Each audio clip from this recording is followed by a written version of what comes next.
So we're in our Rover Metro and we've got to remove the seat belt to do a little job, so I thought I'd just do a little video on how to do that. So the first thing I normally do is remove this plastic cowling. The easiest way to do that is to simply pull the door seals away, the rubber door seals, and that then more or less loosens it out. Now it may be fitted into this bit of plastic trim here as well, and it's just a case of pulling that out and pulling it away. That then gives you access to the bolts, well, the bolt at the bottom and the screw at the top that hold the seat belt reel in.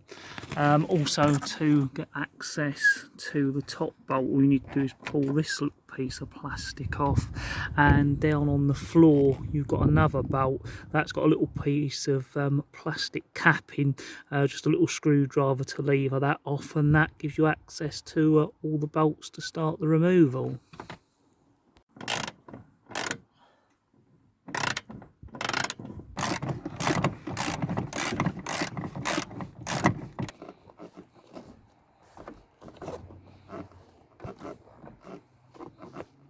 So that is the seat belt more or less removed. Just this last one to undo here.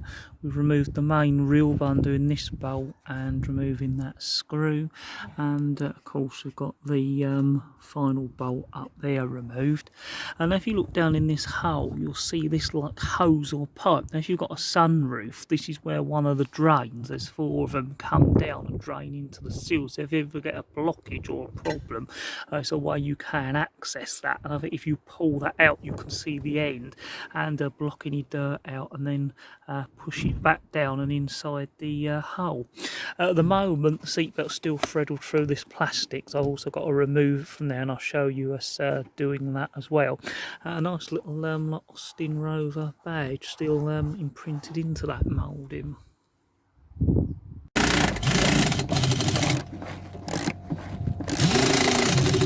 Right, so that's the last bolt removed, and as you can see on this bolt and one of the others, there's like a spacer. So what we always do is, if we're storing this, is just tape that spacer to the bolt.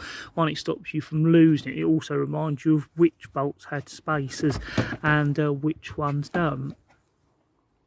So if you do want to remove it from this plastic trim, maybe you're changing the seat belt, replacing it, then the way to get it out is actually quite clever. This little plastic guard here, you notice, has got a little slot in it. So you remove that out and pull the seat belt through the slot, pull it out the way of the seat belt, and then that allows you then to threadle through the top part and also the buckle through this hole, and you can keep on going, threadling it all the way through.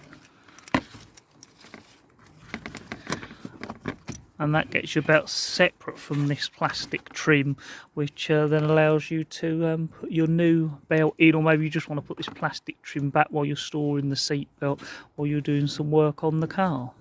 And there is the seat belt from our Rover Metro Rover 100 removed. A fairly straightforward one to do, as there's no sort of connections to do with airbag systems or anything like that.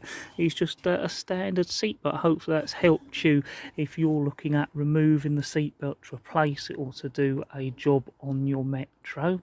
And if you need to remove the seat belt sockets in the middle, it's simply 2 bolts here. You've got the little plastic caps to flip off, or on some you actually had like a plastic cover that sat over there and fitted into where that blanked off little plug is there, and there'd be like a little plastic screw.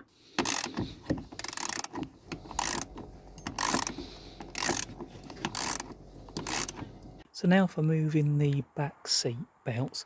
Well, first of all, I took the back seats and put them forwards just to get them out the way, and that's to access the bolt. Then you need to remove this carpet, and that's held in a few places. You can see that little hole with these little plastic pushing clips. And once you've removed the carpet, then you can see that the real part of the seat belt is bolted in with a bolt there. Then you've got the top bolt, which is up here and covered by this plastic covering, and then it's a case of moving this bolt here. You've also got to threadle it through this piece of plastic trim, which I'll show you in a minute.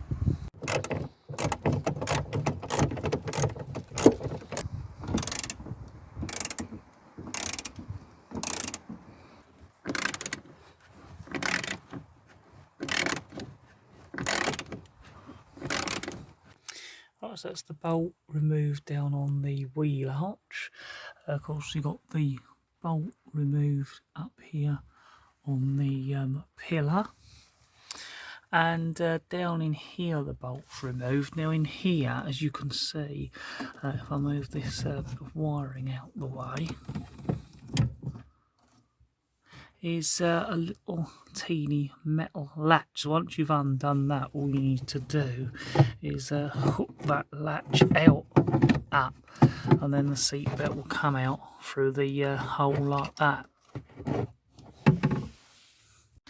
So like the front seat belts, the seat belt goes through this little plastic moulding, and you've got this little slot here that opens up to let you get the seat belt through to reveal you with the bigger hole, and then it's simply a case of just letting it all threadle through this little hole and dropping through.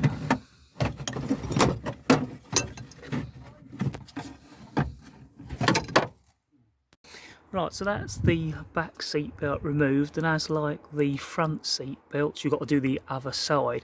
And if you want to remove the anchor points, I've pulled the carpet back where the spare wheel would normally sit, and you've got two of the anchor points there, and then this side you've got the lap belt on one of the anchor points, and that's just the same bolt as the seat belts.